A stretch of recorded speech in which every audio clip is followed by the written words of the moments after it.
öleceğim, türkülerle gömün beni. Bir gün mutlak öleceğim, türkülerle gömün beni. Size veda edeceğim, türkülerle gömün beni. Size veda edeceğim, türkülerle gömün beni.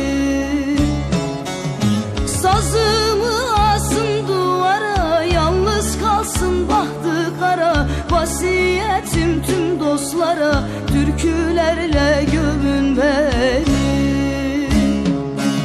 Sazımı asın duvara, yalnız kalsın bahtı kara. Vasiyetim tüm dostlara, türkülerle gömün beni.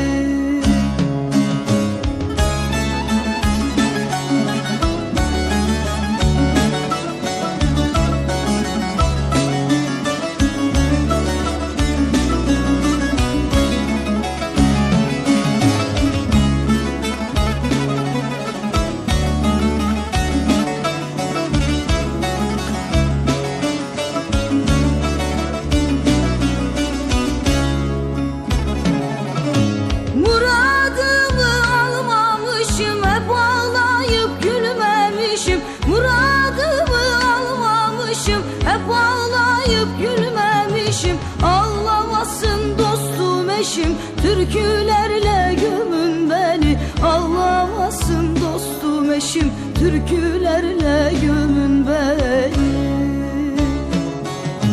Derdi yoklar diye niye doğdum bilmem niye. Götürün doğduğum köye, türkülerle gömün beni.